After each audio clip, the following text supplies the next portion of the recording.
Assalamualaikum, selamat pagi teman-teman. Ya, insya Allah kita mulai saja ya. Oh takut ya Mas kiamat. Maaf ya. Hari ini kita kena akhir zaman toh. Hari ini kita akan dapat materi akhir zaman. Hmm, Gini aja. Aku minta tolong teman-teman coba tanda kiamat kecil apa aja yang kalian tahu. Bisa tolong di chat nggak di sini? Kecewa tenan Kim masuk orang ngerti Kim.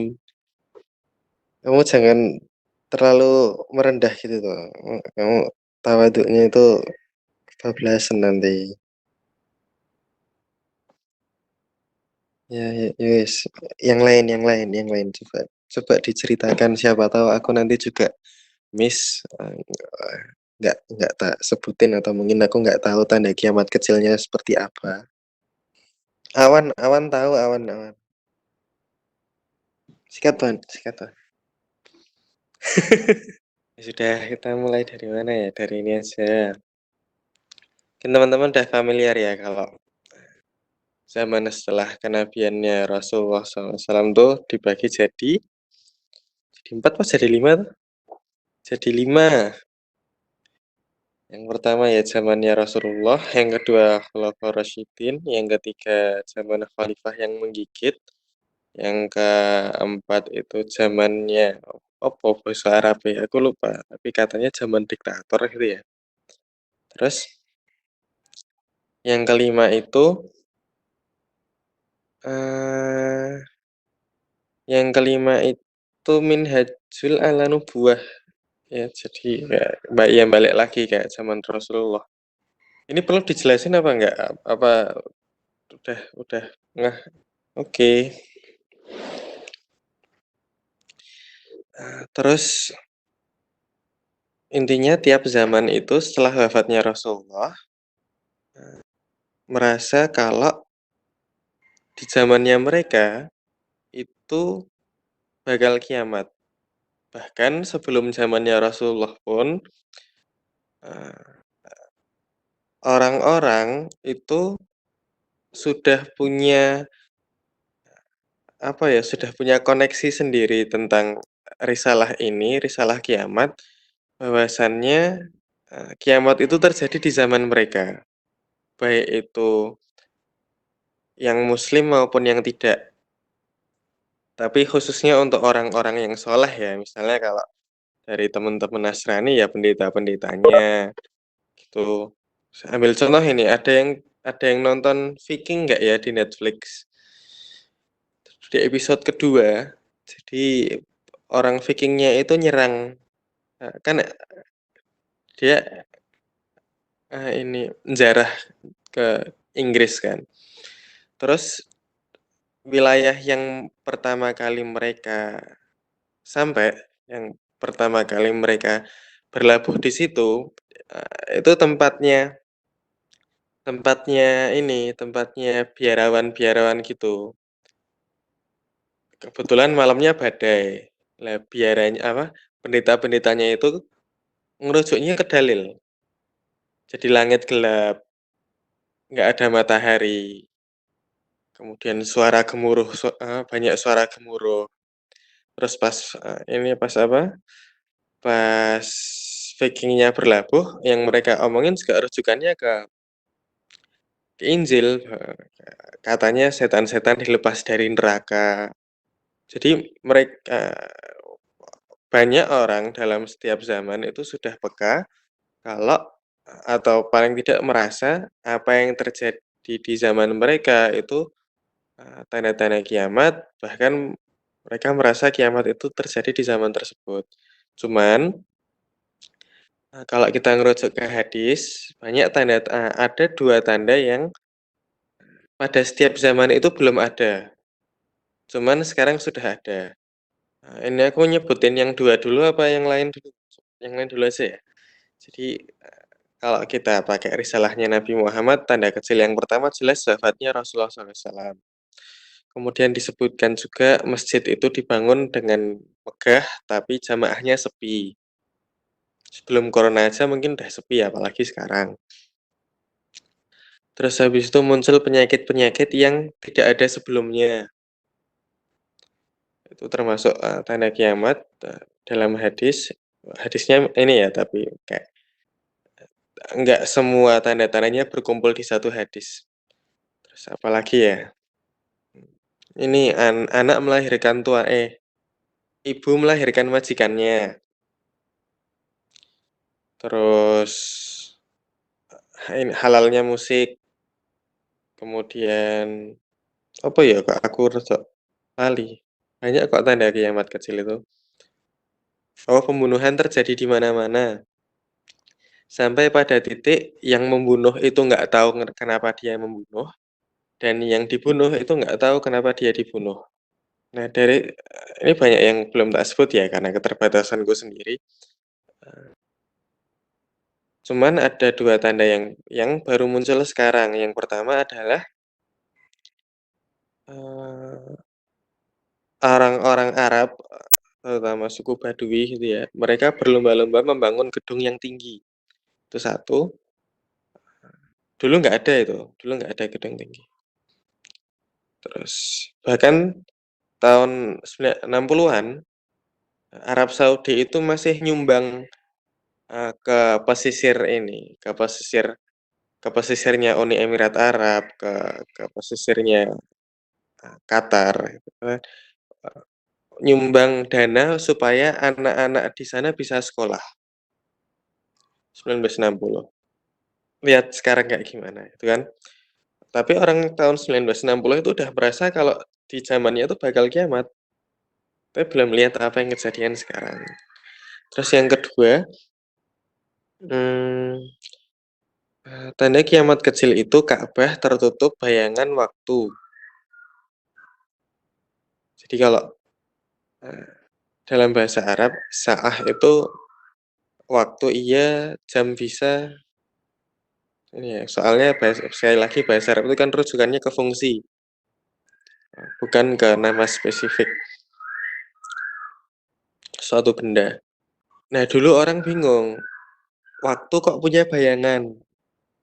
Sampai pada akhirnya dibangun Zamzam Tower yang, eee, ini yang egonya itu ingin menyaingi GMT, Greenwich Mean Time, ingin ingin menyaingi jam yang ada di di London. Terus yang kebetulan Zamzam Tower ini, pada suatu momen, di suatu hari, suatu waktu di suatu hari, bayangannya itu nutupin Ka'bah. Maka 2 tanda kiamat kecil yang terakhir ini terpenuhi. Terus dari tanda kiamat kecil ke tanda kiamat besar itu ada transisi. Transisinya yaitu, baiatnya Imam Mahdi. Terus tanda kiamat besar itu ada 10. Yang pertama dukhon, asap, yang kedua Dajjal, yang ketiga wafatnya Nabi Isa, yang keempat Ya'juj Ma'juj, yang kelima matahari terbit dari barat, yang keenam Dabbah, 7, 8, 9 itu gempa di 3 tempat di bumi, barat, timur, dan di tengah, di hadisnya gitu.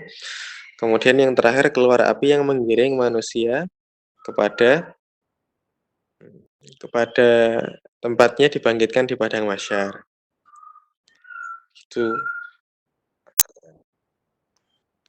Terus apalagi ya, ini paling, di antara 10 tanda kiamat besar ini, eee, ada apa namanya, ada peristiwa yang berupa kabut, di mana umat-umat muslim itu diwafatkan, orang-orang yang beriman itu diwafatkan, supaya nggak ngerasain kiamat yang serem. Bedanya kabut sama dukhan apa, kalau teman-teman perhatiin, asap itu dia dari api, ya kan, sedangkan kabut itu dari air. Yang satu unsur kehidupan, yang satu unsur, eee, kematian lah anggap aja. Kamu kalau bakar sesuatu kan dia hilang, sedangkan kamu kalau ngasih air kepada sesuatu dia sembuh. Maka dukhan ini berlaku berlaku keburukan buat manusia pada umumnya, khususnya orang-orang yang zalim, sebagaimana syariat kita kalau ada wabah atau ada musibah, itu azab dari Allah, hukuman dari Allah, dan Allah jamin orang beriman itu nggak merasakan. Tapi kalau ada orang beriman yang merasakan, maka maka berlaku baginya pahala syahid. Sedangkan kabut, dia berlaku sifat yang nyaman, yang sejuk. Itu aja bedanya biar nggak bingung. Nanti kalau kamu nemu ada gelap-gelap, ini yang duhan apa yang kabut, gitu. Terus kalau kemarin Via sempat bingung ya, ada Via nggak?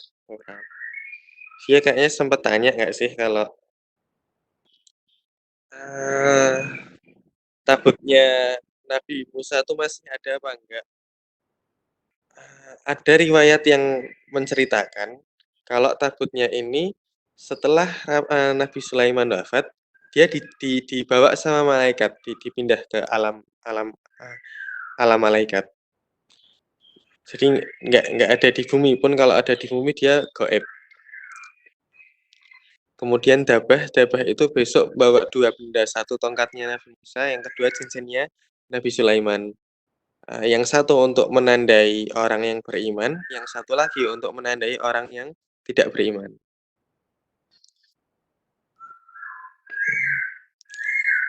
Terus kalau teman-teman ngah gitu ya, Muslim itu belum tentu ada keimanan. Maka matahari terbit dari barat itu kan penutup taubat. Ketika orang-orang bingung posisinya beriman atau enggak, padahal dia seorang Muslim, salah satu yang membantu untuk menandai itu ya dabah ini. Tapi tandanya sekali lagi itu untuk kepentingan diri sendiri. Kalau kita qadarullah kena yang beriman, alhamdulillah. Kalau yang enggak ya kenapa bisa kayak gitu? Bukan bukan kemudian kita ngeliatin orang, oh si fulan beriman, yang lain bukan. Tuh. Wah, aku lali mana yang menandai mana. Terus masalah tanda kecil, tanda besar ini ada yang mau dibahas nggak? Soalnya aku yakin teman-teman juga banyak dapat materi dari luar kan masalah ini, dan perkara ini menarik. Jadi rujukannya juga banyak, pendapat-pendapatnya banyak. Jadi eh, mungkin tak persingkat, aku bakal langsung masuk ke ke ke after ini, ke setelah dibangkitkan. Kalau nggak ada diskusi, jadi teman-teman bisa ngangkat topik atau tanya sedikit dari tanda kecil dan tanda besar. Begitu ada yang bilang lanjut, aku lanjut ke ini ya, ke apa? Ke topik setelah kiamat dunianya. Oke. Oh iya, hampir lupa. Kan Nabi Sulaiman itu berdoanya Rabbi firli wa habli mulkan la yambahi li ahadin min ba'di. Ya kan? Innaka antal wahhab. Ya Allah, aku minta kerajaan yang tidak ada bandingannya setelahku. Itu fungsinya dua. Yang pertama, Nabi Sulaiman ingin sekali bersyukur, ingin sekali memberi. Makanya butuh harta yang banyak sekali. Itu pertama. Yang kedua, Nabi Sulaiman itu takut nggak ada orang yang bisa ngehandle such a power. Jadi kalau ada orang lain yang dikasih kekuasaan seperti dia, pasti zalim. Makanya ada kalimat tidak ada bandingannya setelahku. Itu yang kedua. Terutama, teman-teman bisa buka surat Sad nggak ya? Sambil dibuka surat Sad ayat 35 dan ayat-ayat sebelumnya coba dibaca. Kalian cross check sambil aku dikoreksi kalau salah. Jadi ada ayat yang arti bahasa Indonesianya itu Nabi Sulaiman terbaring sakit di atas singgasananya. Jadi, ya. Kemudian dia berdoa kayak gitu. Padahal ini bahasanya Syekh Imran Hussein gitu ya. Padahal, salah satu tafsir taklid dari ayat yang sakit itu, Nabi Sulaiman itu tidak melihat yang di singgasana itu bukan bukan Nabi Sulaimannya yang sakit. Cuman Nabi Sulaiman itu bermimpi melihat jasad di singgasananya. Nah, jasadnya ini sakit. Di kemarin kan kita udah bahas kalau jasad itu uh, sifatnya buruk, roh itu sifatnya baik. Nah, jasad yang dilihat Nabi Sulaiman di atas singgasananya itu sakit sekali, buruk sekali.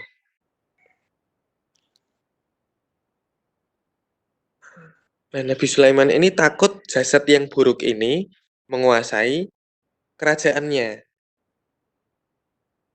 Makanya Nabi Sulaiman berdoa kayak tadi sebagai bentuk perlindungan supaya jasad yang buruk ini tidak menguasai kerajaan selevel Nabi Sulaiman. Nah, taklidnya Imran Hussein, jasadnya ini Dajjal. Jadi Dajjal itu jasad, bukan nggak ada ruhnya. Pun kalau nanti berlaku dia seolah hidup dan segala macam, bisa jadi itu karena sihir, karena teknologi, atau karena bantuan jin. Tapi dia jasad, bener-bener kayak boneka gitu. Nah, aku condong ke pendapat ini karena baik lagi ya sejarah mengulang dirinya sendiri. Dulu Bani Israel uh, itu nyembah teknologi yang advance. Zaman dulu patung nggak ada yang bisa ngomong. Terus ada patung bisa hidup, mereka takjub, mereka nyembah. Maka nggak mungkin, nggak apa, bukan tidak mungkin pada hari ini berlaku yang kayak gitu. Ada teknologi yang bagus, kemudian mereka menganggap itu sebagai Tuhan. Kalau teman-teman bingung kayak gimana bentuk aneh, kalau mau ini ya, kalau mau rada ekstrim, coba cek ini di YouTube keywordnya itu.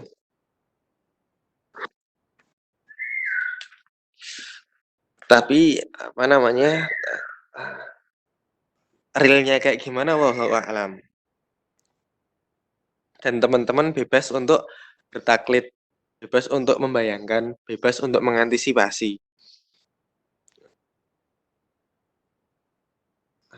Aku berhusnuzon teman-teman tahu sendiri batasan-batasannya kayak gimana.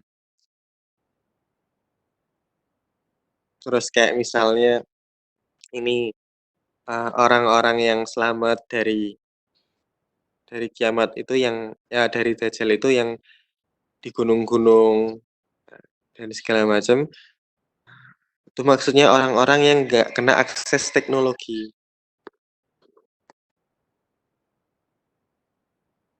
gitu. Jadi buat kita yang kena akses teknologi, uh, hati-hati ya. Terus udah Dajjal lewat, Ya'juj Ma'juj lewat, terus pemerintahannya Nabi Isa sama Imam Mahdi lewat. Udah terus beliau-beliau wafat, kemudian yang masuk Islam karena munafik, karena takut dibunuh ini murtad lagi, terus ada kabut, terus kiamat. Maka ada 7 hal yang tidak hancur ketika kiamat terjadi, ketika sangkakala ditiup. Yo trivia yo, 7 ini apa aja yo? Di chat, coba jedek-jedekan.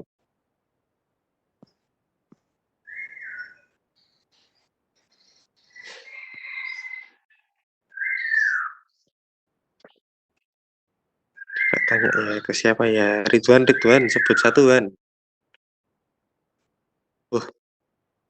Ya, Via muncul. Telat Vi tadi. Oke, benar sekali Mas Ridwan. Makhluk ya, ada 7 makhluk yang nggak ikut hancur.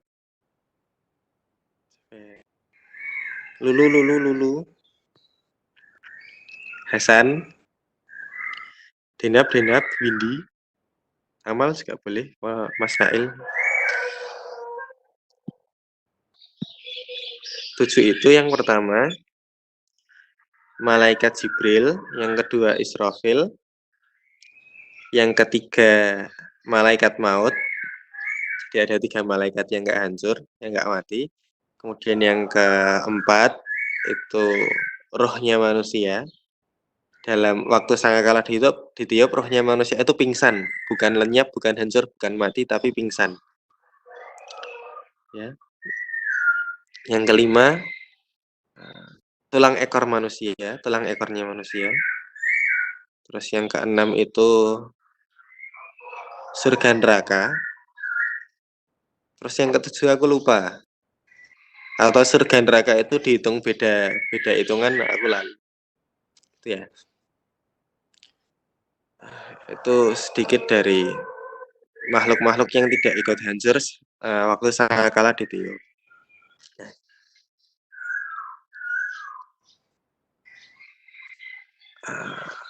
Kemudian Allah panggil, siapa yang masih hidup? 3 malaikat ini menghadap. Kami ya Allah. Kemudian malaikat maut disuruh untuk mencabut nyawanya Israfil. Kemudian dipanggil lagi, siapa yang masih ada? 2 malaikat menghadap. Kemudian malaikat maut diminta untuk mencabut nyawanya malaikat Jibril. Kemudian siapa yang masih ada? Malaikat maut menghadap, kemudian Allah memerintahkan malaikat maut mencabut nyawanya sendiri.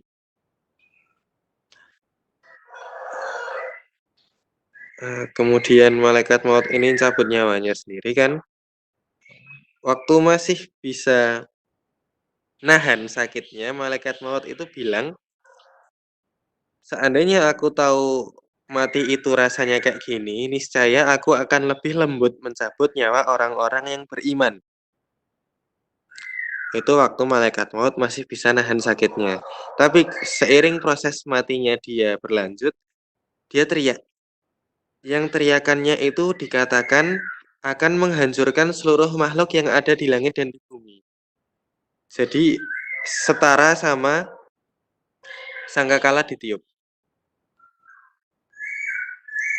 Kemudian pertanyaannya, kenapa kok perlu ada sangkakala? Kenapa kok malaikat maut matinya terakhir? Karena sifat al-maut itu nggak mau kontrol proses mencabutnya. Kemarin udah cerita ya kalau malaikat maut sama al-maut itu beda. Kalau al-maut, kalau kematian ini nggak dikontrol sama malaikat maut, dia pukul rata, mewafatkan seluruh makhluk itu pol mentok sakitnya. Mau beriman mau enggak, yang paling sakit. Karena dia kematian ini sangat buas. Nah, malaikat maut itu dicabut nyawanya terakhir supaya nyawa-nyawa yang lain itu prosesnya masih sesuai dengan haknya masing-masing. Dalam kesendirian, Allah kemudian berfirman kurang lebih demikian, mana penguasa-penguasa bumi? Mana orang-orang yang mengklaim Tuhan? Mana yang zalim terhadap hamba-hambaku? Mana yang merasa kekal? Mana yang merasa abadi? Mana yang merasa kuat? Allah tanya, kayak gitu. Nggak ada yang jawab. Karena yang satu itu cuman Allah, yang kekal itu cuman Allah, yang berkuasa itu cuman Allah. Kemudian dalam kesendirian itu Allah memuji dirinya sendiri. Pujian yang Allah pilih untuk memuji dirinya sendiri di waktu itu adalah kalimat Lillahil wahidil qahar. Lillahil wahidil qahar. Kalau teman-teman mau pakai buat wirid juga bagus. Ya, cuman sebatas pikiran yang polos aja. Kalau kalau kita bingung memilih pujian apa untuk dipakai buat memuji Allah, ya pakai aja pujian yang Allah pakai untuk memuji dirinya sendiri. Di lillahil wahidil qahar itu artinya semuanya punya Allah yang satu dan yang maha berkehendak. Nanti kalau teman-teman banyak wirid pakai sifat Allah, maka masalah itu semua selesai, penyakit semua diangkat, keburukan semua dilindungi. Mohonnya teman-teman dilindungi dari kita dilindungi dari semua keburukan, semua kekhawatiran. Itu kalau pakai asma Allah. Kalau kita pakai asma wahid, maka kita dimudahkan untuk bergantung kepada Allah dengan resiko kita jadi tempat bergantungnya manusia yang susah untuk bergantung kepada Allah. Bukan risiko juga ya, terserah itu mau teman-teman mau menanggapi itu sebagai kesempatan untuk beramal atau sebagai risiko.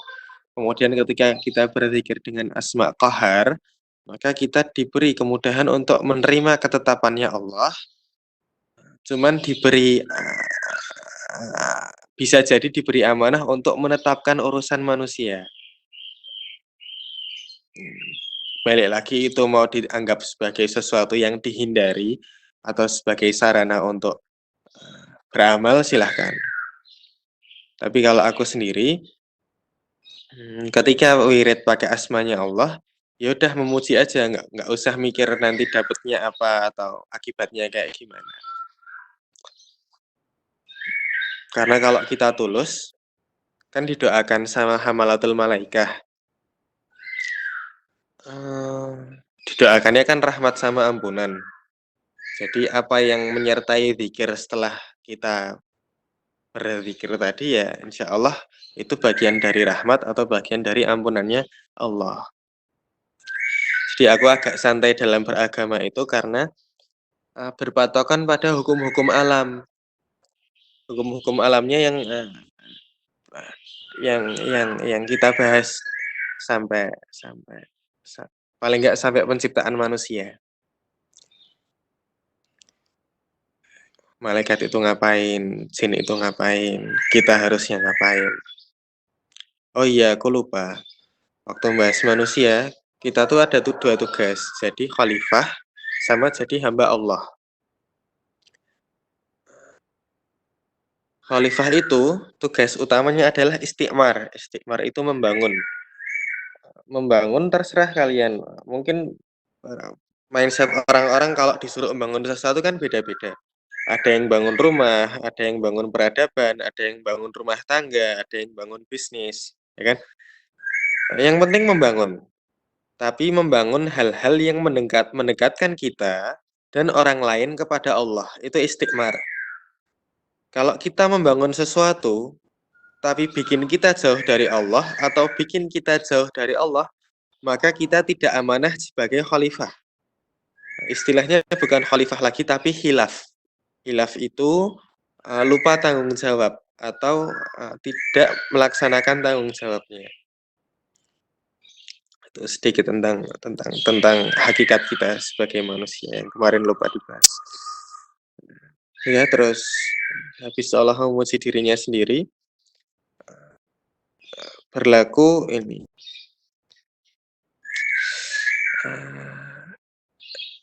Israfil yang pertama kali dibangkitkan lagi. Kemudian dikasih tugas meniup sangkakala untuk kedua kalinya. Di mana manusia-manusia ini bangkit dari kubur. Ini mau detail apa mau enggak ini? Aku berhusnuzon teman-teman udah pernah tersampaikan juga.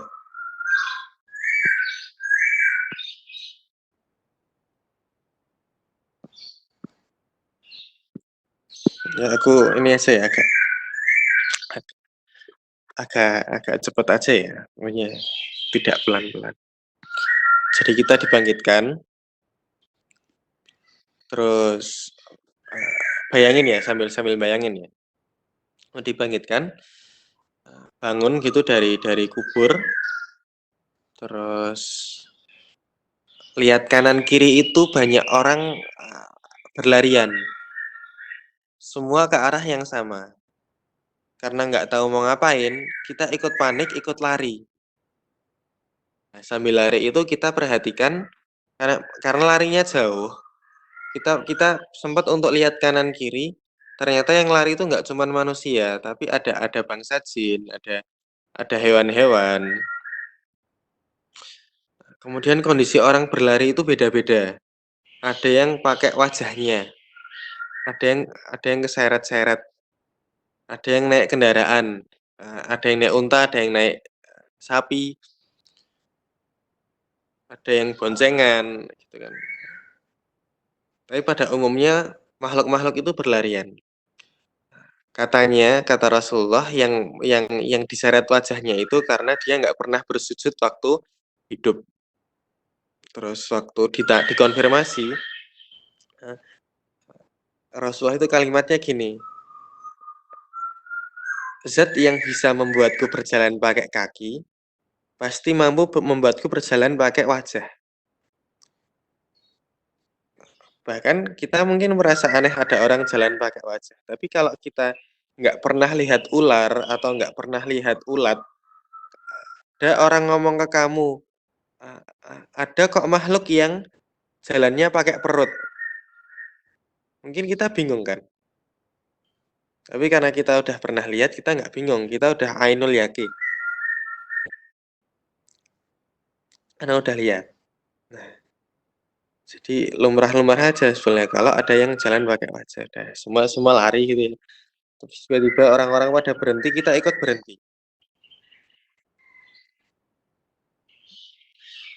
Di situ Allah hamparkan bumi yang luas. Di kitab Menyelami Isi Hatinya Al-Ghazali itu diceritakan tanahnya itu putih, langitnya hitam. Terus di riwayat yang lain, tanahnya itu putih karena dia dari besi, dari logam, bukan tanah.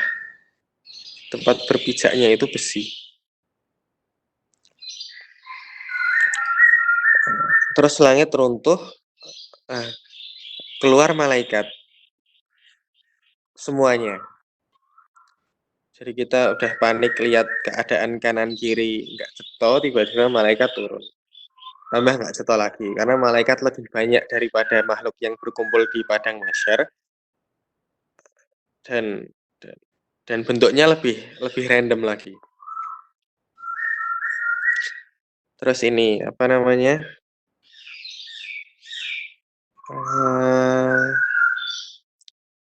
Dikatakan jarak antara kita selesai berlari sampai langitnya pecah itu 50.000 tahun. Berdiri tok.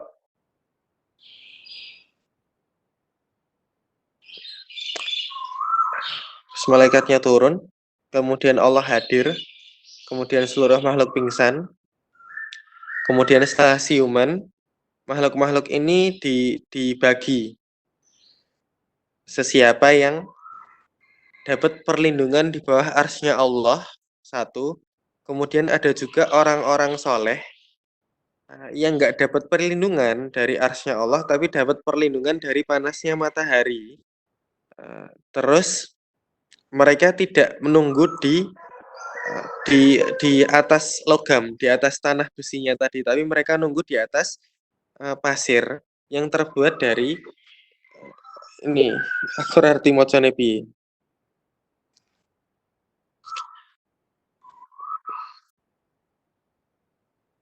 Pokoknya nunggunya di tempat yang nyaman lah. Kayak piknik, kayak lagi piknik gitu.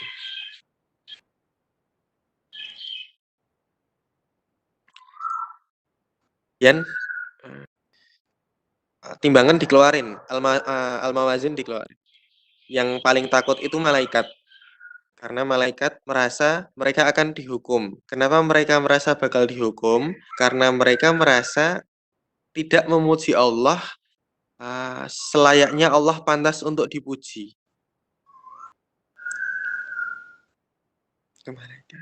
Padahal malaikat tidak pernah lupa memuji Allah. Aku mengkhawatirkan keadaan manusia karena kita sering lupa. Yang nggak pernah lupa bertasbih aja panik gara-gara pujiannya kurang. Apalagi kita yang pasti pujiannya lebih kurang. Plus nggak cuman kurang, tapi ketambahan maksiat yang lain. Terus matahari didekatkan. Ini mohon maaf kalau nggak urut ya, cuman aku cerita peristiwa-peristiwa apa aja yang terjadi. Matahari didekatkan,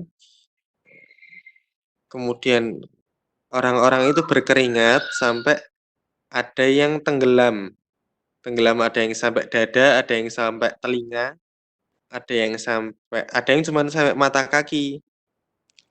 Terus kalau teman-teman perhatiin batas bawah daun telinga itu sedikit di atas lubang hidung. Jadi orang yang terendam sampai telinganya itu masih bisa bernafas, cuman dia harus jinjit. Kenapa kok bisa kayak gitu? Satu, karena tanahnya nggak nyerap air, soalnya logam. Ya, atas panas, bawah panas. Yang kedua, keringatnya banyak sekali. Kemudian yang ketiga, mungkin kalau teman-teman bertanya-tanya, ada yang semata kaki, ada yang sedada, ada yang sedaun telinga. Njuk piye?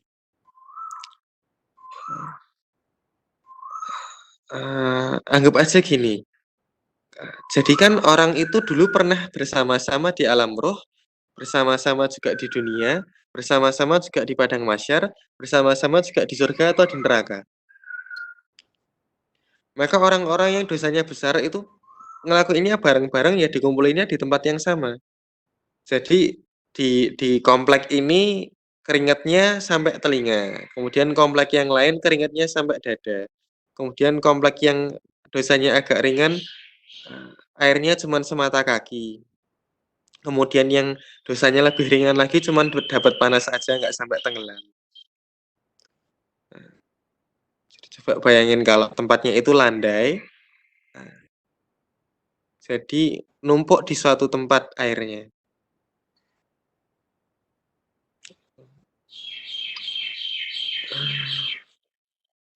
Terus habis itu ada ini pembagian buku catatan amal. Tiba-tiba langit gelap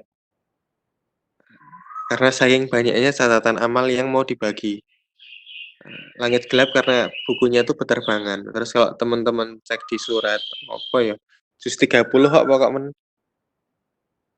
pokoknya kalimatnya orang tuh nerima catatan amal pakai tangan kanan, yang baik, yang buruk itu dari belakang.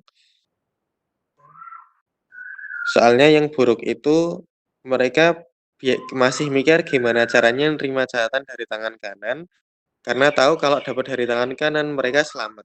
Akhirnya tangan kirinya disembunyiin di belakang. Terus tiba-tiba ada yang nempel di belakang punggungnya. Jadi walaupun udah disembunyiin tangannya, bukunya itu tetap terbang nempel ke tangannya. Maka dikatakan bukan diterima dari kanan dan dari kiri, tapi dari kanan dan dari belakang. Terus jahanam dikeluarkan. Jahanam itu didisplay. Di riwayatnya itu dirantai dengan 70.000 rantai, yang satu rantai ada 70.000 malaikat. Yang bahkan para nabi itu tertunduk karena takut. Terus barang siapa kontak mata dengan jahanam, maka dia adalah penduduk neraka jahanam. Wallahu alam ya, tapi kalau aku bayangin, jahanam itu matanya nggak cuma satu atau dia sangat responsif. Jadi begitu ada orang yang curi-curi pandang untuk ngelihat jahanam, pasti kontak mata. Terus aku coba ngambil sedikit hikmah. Semoga kita semua dilindungi dari perkara ini. Orang yang orang yang gatel untuk ngelihat neraka jahanam, maksudnya kayak penasaran bentuknya kok piye atau kemudian dia ngangkat kepalanya lihat dan dilihat balik, itu orang-orang yang satu susah menundukkan pandangan, yang kedua orang yang susah menahan diri dari cari tahu urusan orang lain.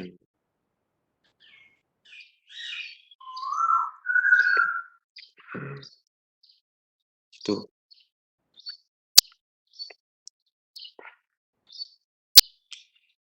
Dan semoga kalau kita masih punya kayak gitu, punya akhlak yang demikian, entah sebelum ini atau sesudah ini, antara kita dim da dimudahkan untuk untuk menghilangkan akhlak tadi atau Allah ampuni sehingga kita nggak perlu kontak mata sama jahanam.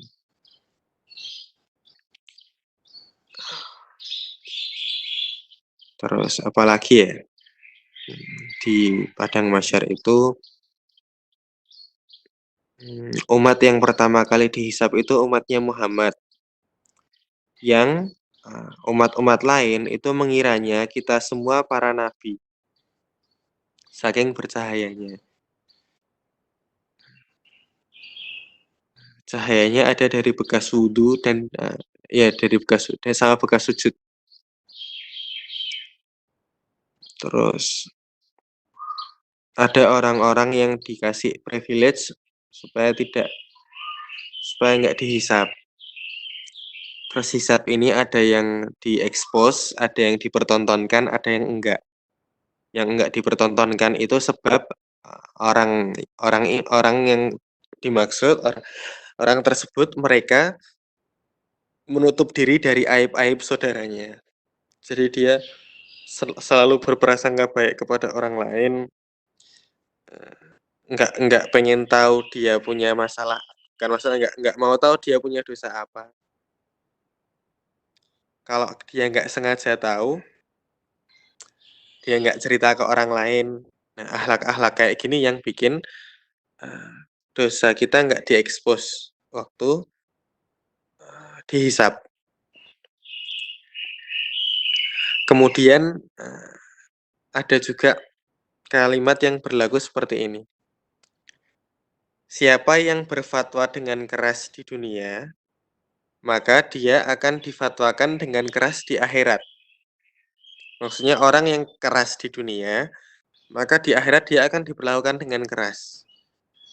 Khususnya tentang hukum-hukum Allah. Jadi alim ulama, ahli-ahli fikih itu dia akan dihukumi sesuai dengan fatwa yang dia keluarin. Ambil contoh aja ya, ini supaya mudah membayangkan. Wallahu alam aslinya kayak gimana. Misalnya Imam Ahmad itu menghalalkan daging buaya, Imam Syafi'i mengharamkan. Maka kalau Imam Ahmad makan daging buaya, ya boleh. Tapi kalau Imam Syafi'i makan daging buaya, besok hisapnya dia salah. Tapi Imam Ahmad nggak apa-apa. Terus misalnya ada yang memfatwakan musik haram, ketika dia dengar musik, maka dia akan dihukumi Allah di akhirat dengan, melakukan perbuatan haram. Tapi kalau ada yang memfatwakan, apa namanya, boleh asal gini asal gini asal gini, maka dia akan dihukumi ya sesuai dengan, eee kelonggaran fatwanya sendiri, itu dia sendiri. Jadi yang kasar berfatwa di sini akan dihisap dengan ketat di sana, kemudian yang lembut berfatwa di sini akan dihisap dengan longgar di akhirat. Tapi kembali lagi, yang mendasari fatwa itu ketat atau lembut adalah kemaslahatan umat, bukan kemaslahatan diri. Jadi kalau teman-teman akan ada dalam posisi, eee, mengeluarkan fatwa gitu ya at some point atau dalam keadaan tertentu, maka dilihat perlunya lembut atau tidak ini, untuk kebaikan orang yang mengamalkan. Tidak semerta-merta mikirin keselamatan diri di akhirat. Kemudian kalau ternyata perlunya lembut ya kita bersyukur, kalau perlunya kita ketat, ya kita ikhtiar untuk ngikutin itu, minta perlindungan dari Allah supaya bisa ikut mengamalkan. Kalau nggak bisa minta perlindungan dari Allah supaya dapat ampunan.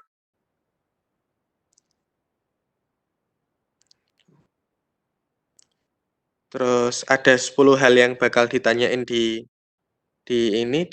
yaumul hisab. Yang pertama sholat, yang kedua itu, nikmat, kemudian yang ketiga harta, yang keempat masa muda, yang kelima itu kesehatan, kemudian yang keenam itu ilmu, yang ketujuh eee, pengamalan ilmunya, kemudian ada juga, apa namanya, eee, apa ya, lali aku, lali dhewe. Perlu tak buka nggak ya catatannya? Buka bentar.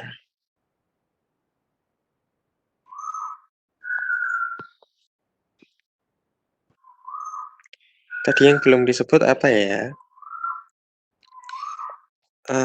Oh ini, tadi ada masa muda ya, kemudian ada juga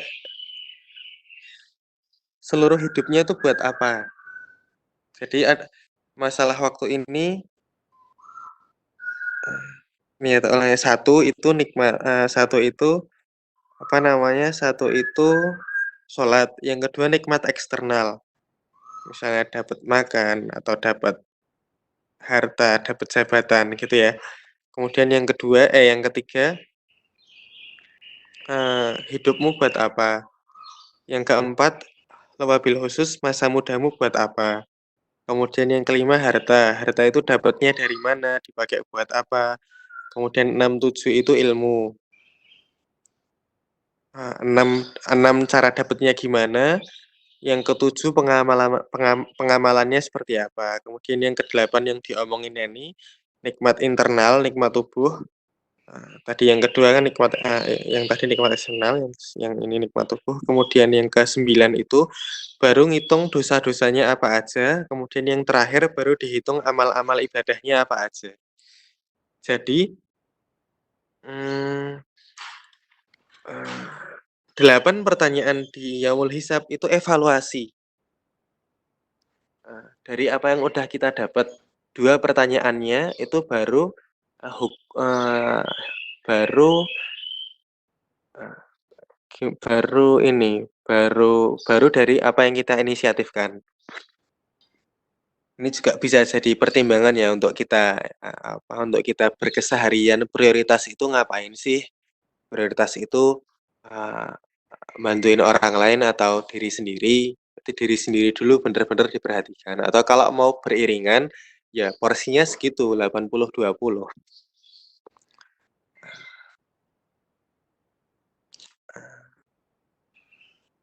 Terus ini apa namanya, ketika di surat Al-Asyr Allah berfirman, "Orang yang beruntung itu yang beramal soleh." Maka amal soleh di surat Al-Asyr itu dia pakai, ini, pakai jamak yang sedikit. Jadi bahasa Arab itu ada tunggal, ada ganda, ada jamak. Satu tunggal, dua ganda, tiga jamak. Kemudian jamak itu ada yang banyak, ada yang dikit. Yang dikit itu 3 sampai 10, yang banyak itu 10 ke atas. Lah kita dituntut untuk beramal soleh sepanjang hidup, itu cuman yang sedikit, 3 sampai 10. 3 sampai 10 aja. Nanti insya Allah kita bahas lebih detail di materi yang waktu dakwah mungkin. Terus apa lagi ya di padang mahsyar tuh? Oh ini paling ada 7 golongan yang dinaungi Allah. Mungkin teman-teman juga udah familiar ya, pemimpin yang adil, kemudian pemuda yang taat pemuda yang tumbuh dalam ketaatan, orang yang terpaut hatinya di masjid, kemudian, eee, apa namanya, orang yang, menolak ajakan hubungan dari mereka yang lebih rupawan dan lebih kaya, lebih berkuasa, terus ada yang menangis dalam kesendirian, itu juga karena ingat dosa, karena ingat Allah, itu juga dinaungi. Kemudian yang bersedekah seolah-olah tangan kirinya nggak melihat apa yang dikeluarkan tangan kanannya. Yo sijine apa aku lali. Aku paling highlight di yang sedekah, yang ini, simpelnya, kalau teman-teman mau ngerasain sedekah nggak tangan kiri nggak lihat tangan kanan itu, kalian pernah nggak, mau ngeluarin infak di kantong, tapi di kantong itu ada beberapa lembar uang. Terus dibuka dulu, dilihat uangnya, terus dipilih uangnya yang mana, baru itu yang dimasukin atau dikasih ke orang, entah itu yang nominalnya lebih dikit atau yang lembarannya lebih lecek. Tapi pokoknya cross check dulu sebelum dikeluarin. Nah, yang tangan kirinya nggak lihat itu, kamu masukin tanganmu ke kantong, dapatnya yang mana ya itu yang dikeluarin. Kamu nggak ngelihat ini yang keluar uang 20.000 atau uang 5.000, itu kita nggak peduli ke arah sana. Ada yang bisa ngingetin nggak ya satu lagi apa yang miss tadi? Yang 7 golongan yang dinaungi Allah. Terus ada sedikit cheat kalau teman-teman mau tidak dinaungi di arsy Allah, tapi nggak haus. Orang yang dapat keutamaan seperti ini, thank you. Tapi urutannya nggak gitu ya teman-teman. Nah, aku tadi nggak, tahu tadi random.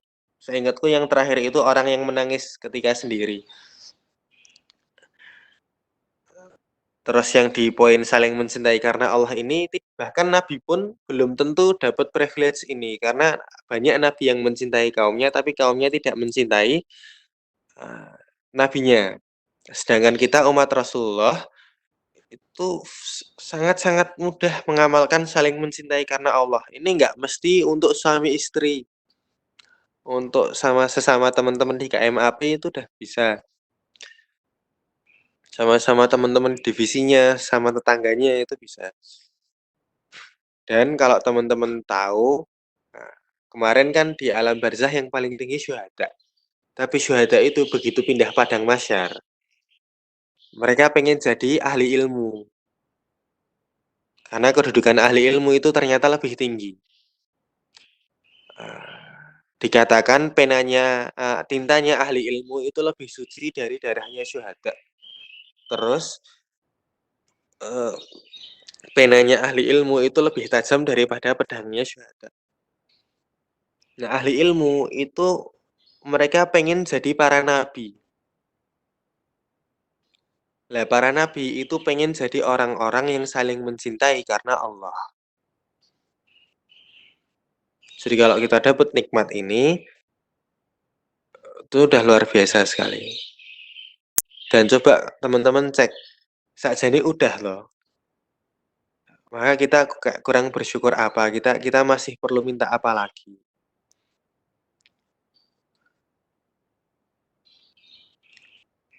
Cukup minta nikmat yang udah ada ini dijaga, itu udah baik. Malah udah lebih daripada minta yang lebih, mending minta ini nggak hilang.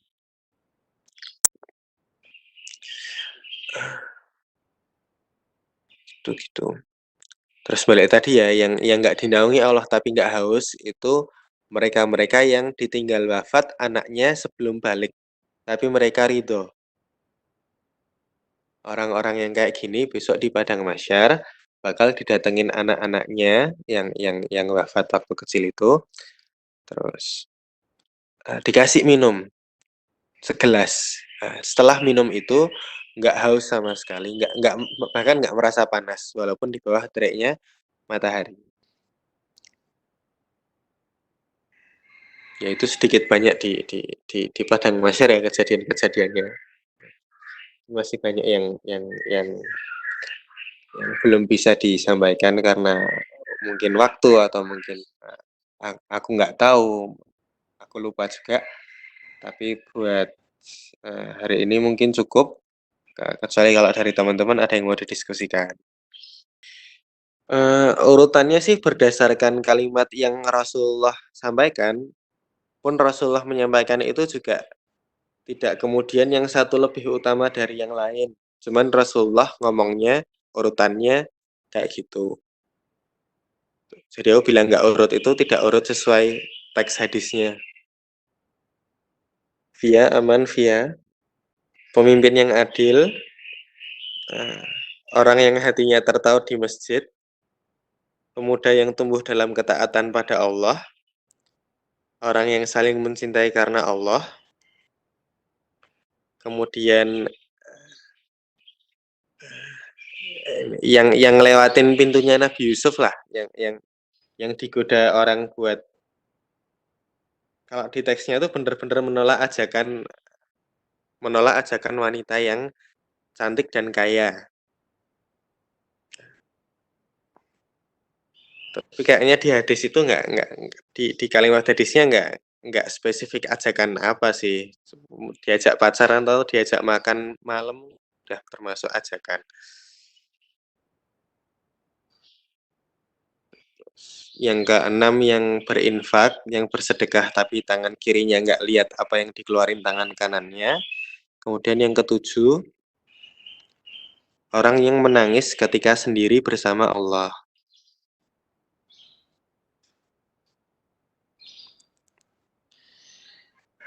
Makanya kalau kata Habib Umar,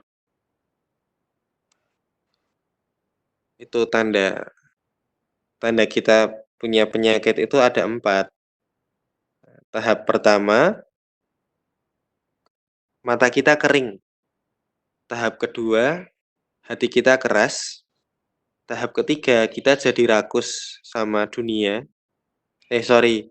Tanda ketiga itu kita jadi was-was untuk kehilangan apa yang kita miliki. Terus keempat, kita jadi rakus untuk dunia. Yo kewalik Raya.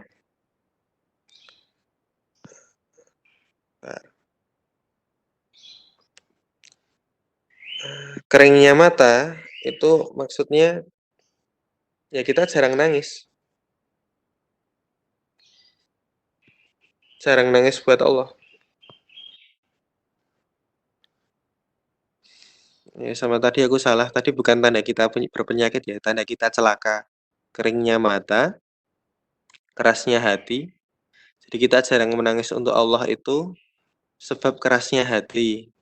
Kerasnya hati itu sebab rakus pada dunia. Terus rakusnya kita pada dunia itu sebab uh, angan-angan kita jadi panjang. Jadi uh, tanda terakhir, ciri-ciri orang celaka yang terakhir itu angan-angannya panjang. Kalau kita udah dalam posisi rakus pada dunia sekarang gitu ya, apalagi kalau udah dalam posisi angan-angannya panjang, berarti mungkin hati kita udah keras dari dulu.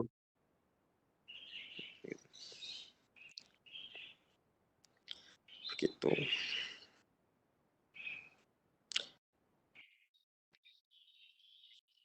Kalau kita merasa susah gitu ya menangis karena Allah, maka cara termudah minta ke Allah supaya bisa nangis.